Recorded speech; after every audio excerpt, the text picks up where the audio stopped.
I'm Chandrakant. Welcome to Top Brass. And let me welcome my colleague, my mentor, and my friend from London, Mr. Neville Gaunt. Neville, welcome to Top Brass. Hi, CK. Hello, everyone. Looking forward to an interesting, slightly different show today because we're going to put you in the spotlight.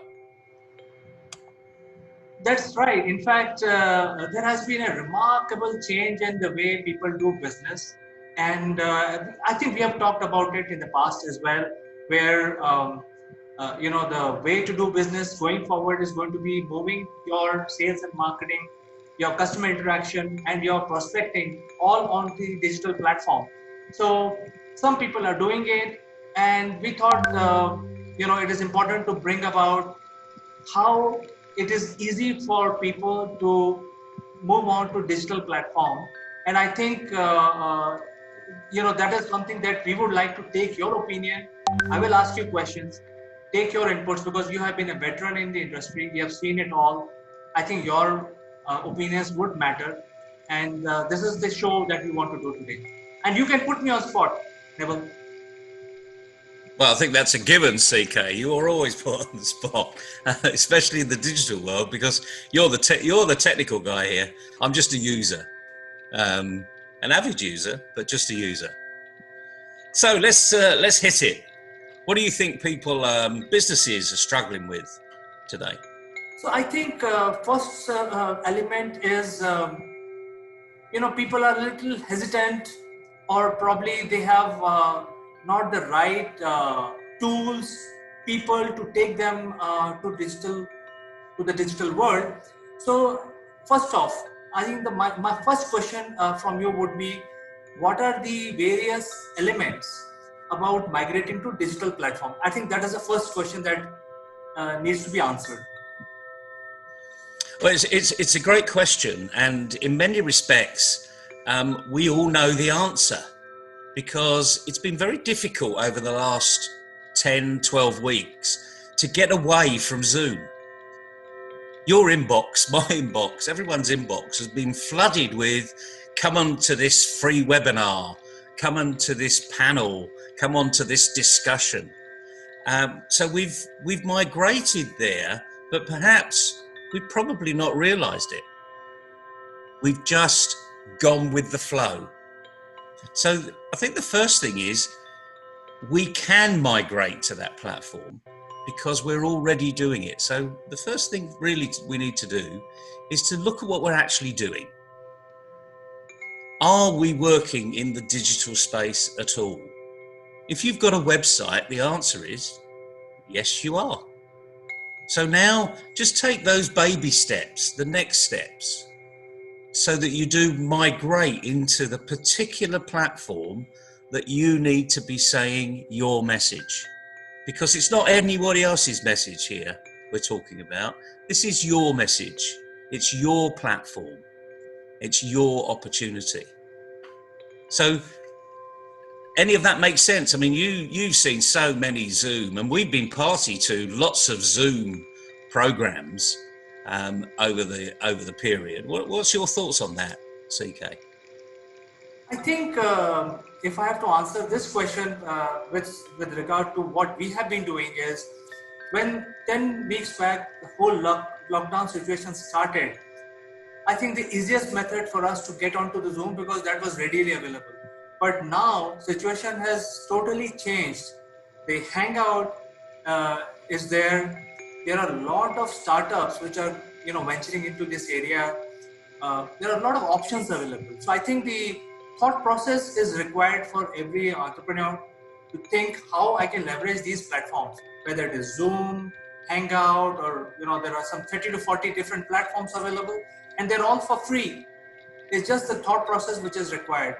I think that is what I would respond to your question. Yeah, and you raise it well. Really, there are lots of platforms out there, and that actually just creates its own confusion, because we are then tentative as to which platform to use. My advice is pick one you like and use it. Just flood it with what you're doing. Look and see what other people are doing. Remember, we talk about this all the time. See what others are doing. Copying what they do is not a problem because you're putting your label on it, your presentation on it. You're not actually saying, oh, look what these people do. You're actually saying who you are and what you do. So you're not going to copy it word for word, but you're going to put your stamp on it. And I think that's where people fall down, because they think that everyone else is going to do it for them. And the fact is, they're not. It's really up to you. Hopefully that helps people. Just take the step. It's not difficult. Take the step. Do something you want to do in something you enjoy, the platform you enjoy, and then make the most out of it. So the advice from you is go do it. I think that's the first thing. Go do it. And that's like a broken record with me. Just go do it. Decide what you're going to do and then go do it. Nike said, just do it. We're going to change it slightly, otherwise we'll be paying the royalties. So go do it. Go do it. Right. So I think now if some entrepreneurs have decided to move on to a digital platform, I think it is very important to move the customer-facing business aspects first to digital platform. So how do we move sales and marketing, corporate communication to digital platform? How difficult or easy it's going to be, Neville, from your point of view? Well, the answer is it's not difficult, because you mentioned that magical word that we always use and always forget what it really means. The communication. What is this platform really for? It's for you to communicate to your audience, whether that's your stakeholders in any shape or form. So it could be your shareholders, it could be your own employees, to say, look how good we are, we're online, we're doing this. It could be to your current clients or your future clients. So this is all about the communication links that you're building. So you need to have in mind who you're talking to. So just on a simple website, I mean, websites have been around for years, haven't they? And the traditional design of a website is homepage, about us. And even today, people don't really know what to put in about us or on the homepage, because they don't know who they're talking to. And this is half the problem. So get over that issue. You can move things to the web, to the digital platform very, very quickly. But you have to have in mind of who are you talking to? What message do you want to portray to who? And then why you're putting that message over. It's very simple in the cold light of day. And that's why it's important to pick the package, pick the medium that you're comfortable with. If video's the medium, great. Then the good thing about video and YouTube is you can put something up, get feedback. If you get all good feedback, you leave it up there. If you get bad feedback, you think, maybe I should take that down and do it again. You just get rid of it. The digital arena is so instantaneous. You can test and measure so fast. But now you've got to just take that step. Go do it. It's as simple as that. Just go do it. Decide what you're going to do, then go do it. Does that make sense? Communication platform? Yeah, certainly. I think the challenge the people are facing right now is, everybody is on website for a zillion years. They have figured out, if they have a web presence, the first thing that get circulated is the web address. Even if you're a screwdriver manufacturer, I'm sure, they will have a website. The challenge in today's world, which is predominantly after COVID, that people are not able to go and have a cup of coffee with their clients. They are not able to meet other people in their office.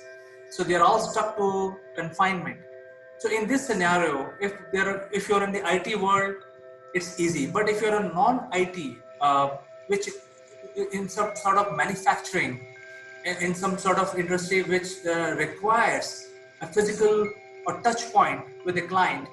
So I think the more challenges for those industries which requires customer touch points. I think that is where the challenge that people are facing today. You're absolutely right, and consequently, it's looking at those different touch points and realizing you can't physically go and have a coffee. So what was it? What knowledge were you going to impart to the person you were going to sit and have a coffee with, or stand up in a conference hall? What knowledge, what one piece of information was absolutely vitally important to have that meeting? We will find, as I've spoken with lots of people that have said, do you know, the best thing about lockdown is I've really understood why I do things. Why I get on a plane from Delhi to Calcutta for a 2-hour meeting and then get on a plane to go back. And the point is, there was no need to do it, but it was expected that we did it. So now the expectation is, it's just physically impossible to have these meetings. So decide what knowledge, what piece of information, what part of the communication that was absolutely vital to impart to the person you were going to meet.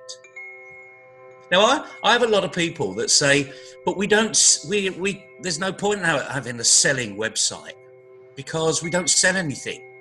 Ours is on a consultancy basis. And I say, well, yeah, absolutely right. I'm in exactly the same situation. But you can give information to people about the subject that you do without overtly using it as a sales platform for yourself. So if people are interested to human capital or behavior change or anything like that, it's a very intangible arena. But I can tell you now, thousands of websites are talking about it. Harvard Business Review is full of all of this stuff. Inc.com is full of it. So you can impart someone else's insight into what you do by sharing that with your audience.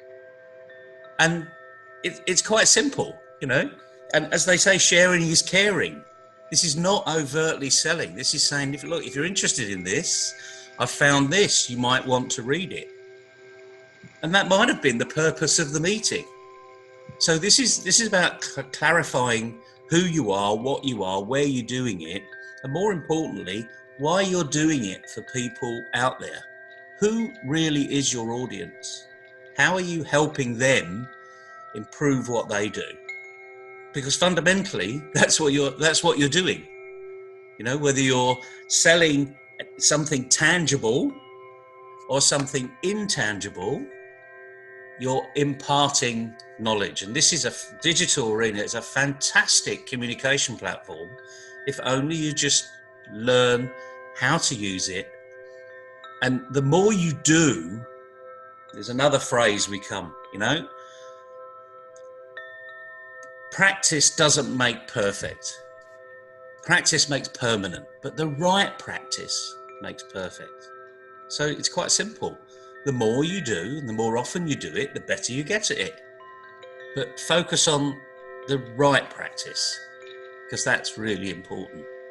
I hope that helps, because it's not just about you doing it. It's your organization doing it as well. You know, the digital platform, you've only got to Google 2 or 3 people that work for you, and all of a sudden you're going to find out what they're saying. And are they saying what you're saying? Because your customer base is going to be looking at that. They're not going to be stupid. They're going to be looking at the digital platform.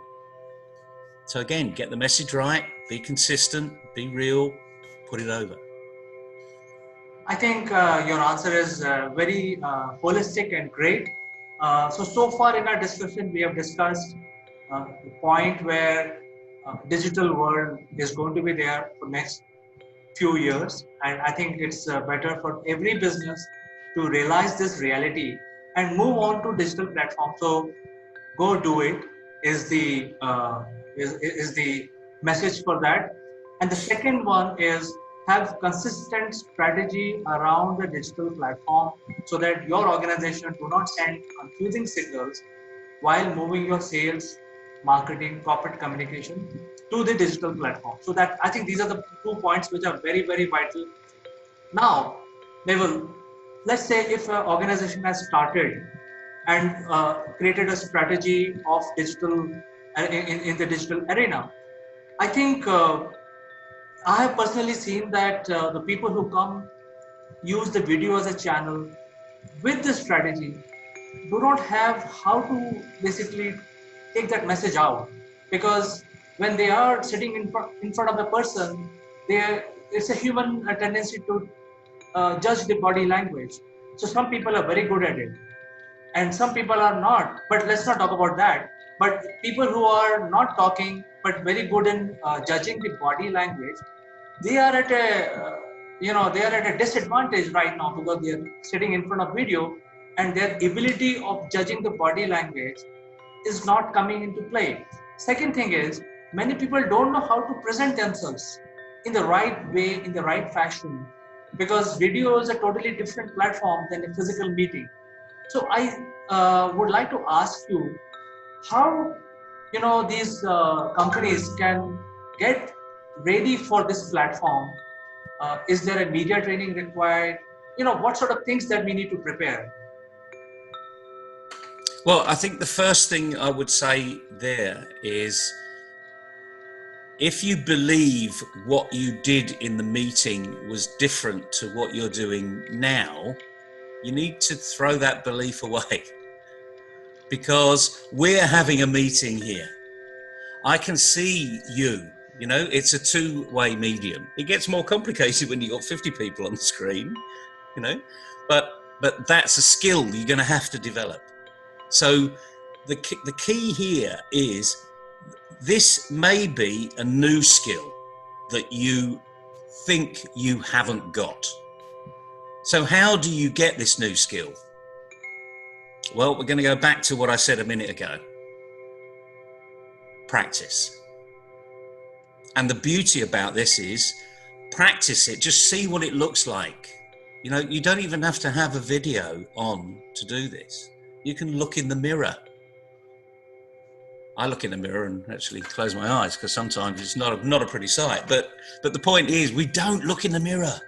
We don't actually look at what we're saying or even how we're saying it. How does it come over to people? I mean, my hands go all over the place. I mean, I'm never going to stop that. In fact, the coach I had, and here's another one: get a coach. The coach I had said, Neville, that's part of you. It's part of what makes you. Keep doing it. I'll tell you the bad things that you're doing. But do what you do naturally, because that's the whole point. That's why people buy from you. That's why people want to have a conversation with you. So the point is, you're going to have to do it. And all of your team is going to have to do it. But the nice thing is, you can use it as feedback to how they look, how they perceive themselves, how they come over. Are they getting their message clear?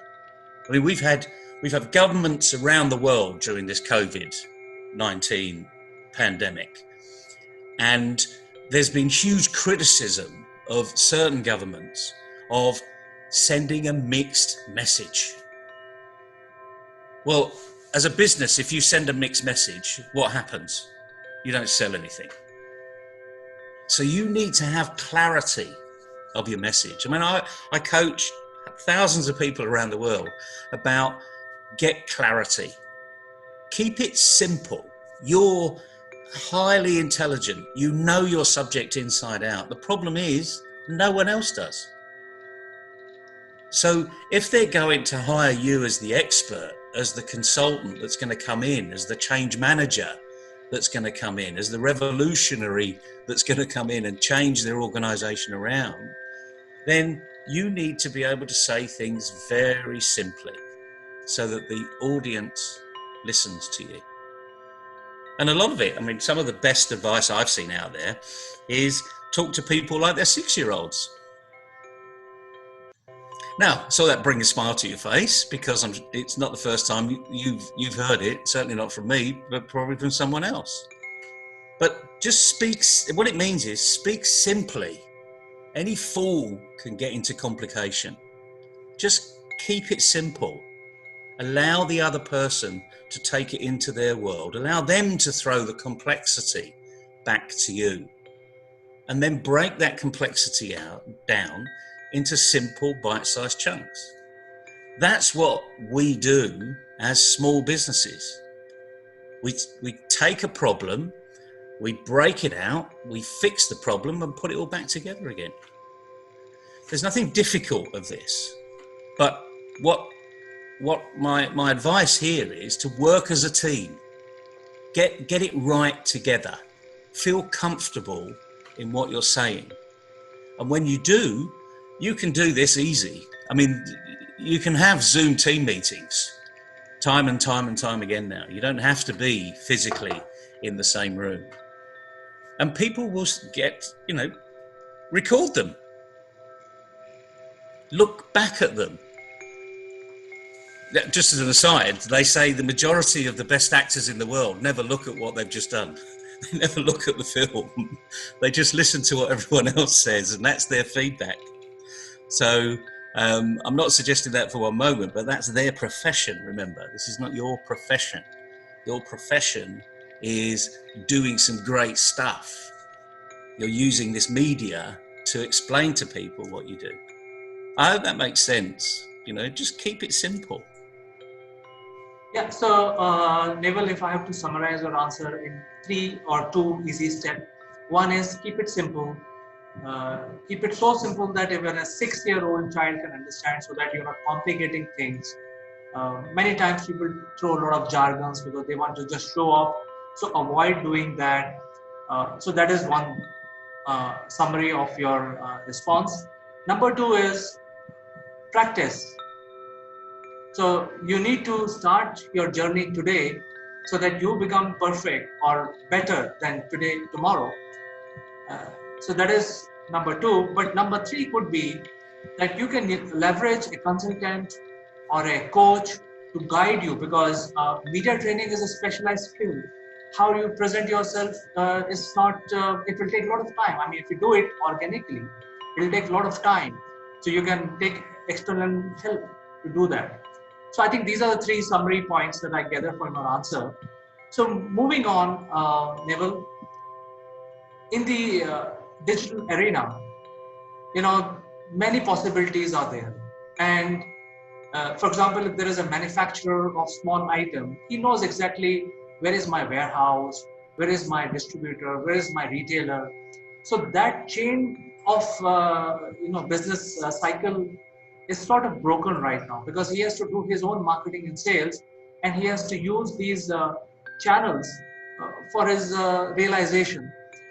So when it comes to digital arena, what do you think is the strategy for businesses now when it comes to collaboration, or how they leverage the collaboration to reach out to their client better and faster?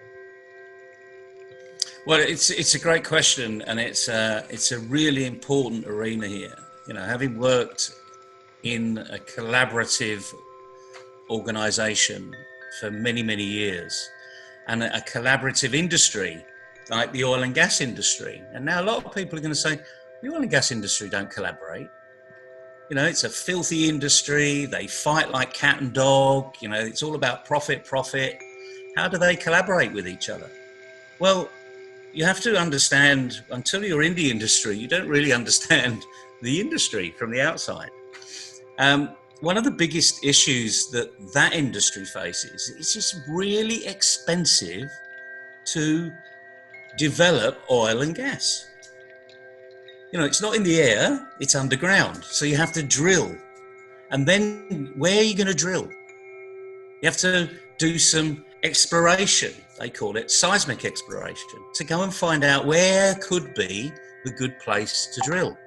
The other thing is, it's not that good a science, because although you create a map of what's underground, you can't actually physically see it until you start to dig it and go down and find it. Coal mining is another one. It looks like this is a very rich seam, and you start digging and there's nothing there. It's a rich seam, but it's not coal. And just like oil and gas, it's not oil and it's not gas. So you collaborate because it's very expensive. You also collaborate because it's the right thing to do. It's smart. And we all know what smart objectives are. We learned that actually when we were about 16-year-old at school, introduced to the word smart, specific, measurable, etc., etc. If you haven't heard of the word smart, you're going to have to Google it, because I'm not going to tell you that now. This is your go do it moment. So what does collaboration mean to the typical SME? Well, it could mean, let's market our products together. Let's create a joint paper together. Let's tell our audience out there what we're about. We all work and live in the same arena. Let's tell our local audience, who happen to be the same people, that might buy what I've got, but equally buy what you've got, because we're not really in competition. And the interesting thing is, even if we are in competition, why don't we collaborate? Collaboration is not that difficult to do, but you've got to feel comfortable in what you've got to offer. So we collaborate by the very fact that we put stuff on our website. Now, unless you're in the development world, you don't actually physically own that website. You own the URL, but all the content on there, that's yours. But then you go to a web developer and you say, can you make that pretty for me? We're collaborating even more than we even know it. Everyone has got one of these. Right. A business card. On there, the only thing that I have ownership to is my name. The rest of it actually is owned by someone else. It's got 2 addresses. I don't own those addresses. They don't own those addresses. Someone else owns those addresses. The telephone number, I rent the telephone number. Right. Although I call it mine, I rent it. I pay a monthly subscription. Whether it's a cell phone, I pay a monthly subscription, or pay as you go. The only thing I own is the phone. And when it goes wrong, it costs me to put it right. Right. So what else is on here? The logo. I paid for the logo. I collaborated with someone that took what we wanted to portray and pass it out to our customers, our future clients, our stakeholders, so they get the message. The email address, again, I physically pay for the email address, but I don't own it per se. It sits on someone else's platform. So the point is, we're already collaborating hugely, but we don't really recognize it. So what is it about this simple collaboration that you can do now more productively, more enterprisingly, if you like, and ultimately reach your audience and reduce the cost to market? Again, this is not rocket science, but it takes a very brave group of people to say, do you know what, we're going to be radical, we're going to do something different. We're going to create a newsletter together. We're going to create a marketing document together. And once you do that, actually, you'll do other things together, because you'll suddenly find out that the supply chain that they have, their designers, their printers, their paper, their suppliers, all of a sudden they're going to say, do you know what? We found a really good one over here. And you say, oh, great, I'll use them next time. Sharing is caring. And as soon as you start to work together like that, you can compete with each other in the same arena. You could have two bread shops, one by the side, and the socially distanced queue today will be outside both shops, and they'll both run out because one bread shop may have a very specific type of bread and the other one doesn't, but they may have a really good cake. It is so simple, but people make it complicated. Again, if you can't explain it simply, you don't really understand it. Right. So what do you do collaboratively? Yeah, I think your answer is very, very intuitive and thought-provoking.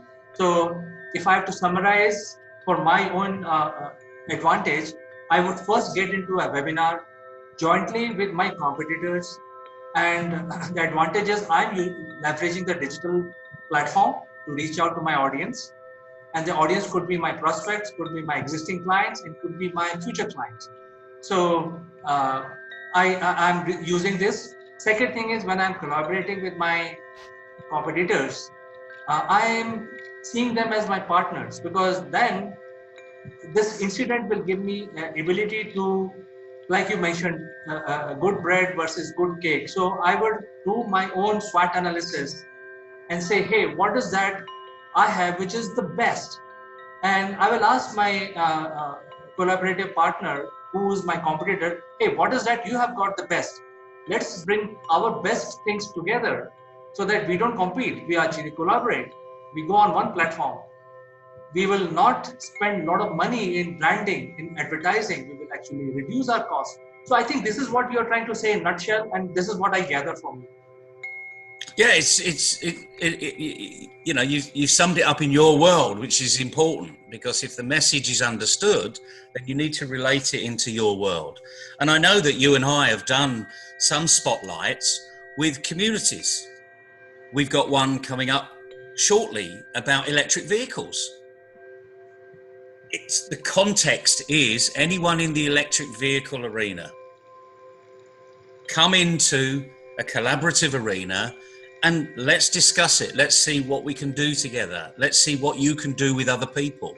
Let's build that knowledge base so that all of a sudden, just by saying something to someone else in that knowledge arena, it will elevate your product, your service, because they are working in the same context. And we forget this so often. We actually think we're on a little island connected by lots of bridges. The reality of life, there's no water there. We've imagined the water, and we've even imagined the bridges. I think of, going back many, many years, where you get the castle and the drawbridge. And most SMEs actually get into the castle and they put the drawbridge up. I will talk to people when I want to talk to them, not when they're banging on the door, And this is the point, no one's an island anymore. The digital space, this COVID pandemic has proven that we're all human. We can all catch this viral disease. So let's catch a really good disease, the digital space, and use it to the best of our ability so that everyone grows. When the tide comes in, all the ships float. Whether it's a big battleship or it's a little dinghy, they all float. Let's make sure that can happen. Absolutely. I think the way forward for all businesses is, number one, move on to digital platform. Number two, learn the tricks of presenting yourself by way of hiring a coach or a media training, or some sort of training, so that you convey your message clearly and precisely. Number three is have collaboration with your competitors and your peers. So these are the 3 to 4 points which are very important moving on to digital platform. But Neville, I've saved the best question for the last. Oh, wow. Here we go. The knockout punch. I have been talking to a lot of people, and I've realized that many people who are very senior also, uh, who have put in 20, 25 years of career in their companies and in corporate life, they are shy to come in front of camera, and that's the reality.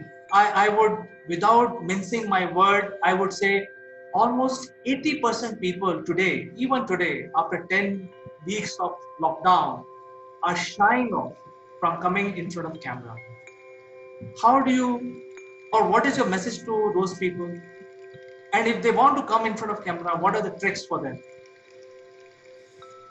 Well, being shy in front of a camera sort of makes me smile, because let me just give you a very simple example. When these people are walking around their organization, or even at home, or going for a coffee with their friends, or playing golf, do they go around like this? No, they No, don't. you can just about hear me because I'm talking into, a piece of cardboard. I hope you could hear me. People, we walk around like this. The phrase that someone told me many years ago, which I hope was a joke. I laughed anyway. Neville, you've got a face for radio, which is brilliant, really, when you think of it. You're not laughing. No, you're just laughing now, right? And even radio presenters, actually, when they're put in the spotlight, when TV cameras starting to go into the radio presenter arena, some of them felt uncomfortable because previously they were just talking into a mic and they had a huge screen around, and jingles over here and music over there, and here's the news coming in and their emails coming in, and they've got an earphone that the producer's talking to them. That was their world. All of a sudden now they're in camera. And I know some very, very senior radio presenters that felt uncomfortable moving into that arena. But the point is, after 2 or 3 times, you just forget people are there. Because we're having a conversation as though we're just talking to each other. We have no idea how many people are listening in.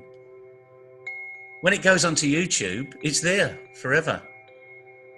So the thing is, if you're going to be who you are, your face is going to be out there. How you speak, what you say, why you're saying it, when you say it, is all going to be out there. It's only that now, in the digital world, it's there forever until you take it down. So all of those meetings you had one-to-one, imagine all of those were in camera. All of those team meetings you had, imagine all of those were in camera. Now I'm going to let you into a secret. They were. Because the other people were watching and listening. Absolutely. Absolutely. So why be camera shy? Yes, you can get a coach and you can improve the way you do things, etc., etc. But fundamentally, this is you. This is who people see all the time. This is your partner at home. This is your kids at home. This is your dog at home that sees you. When your dog sees you with a smiley face, they'll come up and they'll lick you all over. When other people see you with a smiley face, they'll think, oh, that person's smiling. That's in a good mood. That's great. If you're pretty miserable and you walk around like this all the time, guess what? People will stay away from you. So this is not, you've always been in camera. Now, physically, there's a camera. You can see it. There's a little dot in the screen that I can put my finger over and turn it off, But that's the physical nature of being in camera. Get over it. Practice it. It's not difficult. Please don't be camera shy. Just go and do it. Right, Neville. So let me summarize our discussion today in reverse order. So number one is get over your camera shy attitude, improve your attitude, because if you are a chief executive, you have to put yourself in front of the people, drive your company from the front, lead it to success. So that is why the first thing you have to do is don't be camera shy, come in front of the camera. Number two, collaborate with your competitors and your peers. Number three, get on to digital platform, learn the tricks of presenting by hiring a coach or hiring a platform or hiring a media trainer. And number first advice that you gave in the program today is go do it. So I think that's the mantra for everyone today. Go do it. Go do it. And I think that's a really good place to finish, because again, you're going to make mistakes. We all make mistakes, but don't worry about it. You know, you can always do it again and do it again, do it again. Eventually, you'll stop making all those silly mistakes, and then you'll make bigger mistakes. And when you make bigger mistakes, you can stop doing those by, again, do it, go do it. Should be the phrase of the year, I think. Let's adopt that as the spotlight phrase. Go do it. As ever, it's been a pleasure to be in the spotlight, but hopefully we put other people in the spotlight. And have the courage. Get out there, my friends. Let's hear from you. Come and talk to us about what you do, and let's help you do it better. Certainly, Neville, thank you very much for your advice and a very pleasant conversation I had with you. I am sure more and more people will leverage this knowledge and come on Spotlight platform or any other platform of their choice. So I will catch you tomorrow. Catch you tomorrow, CK. Have fun, everybody. Be safe out there. Bye-bye.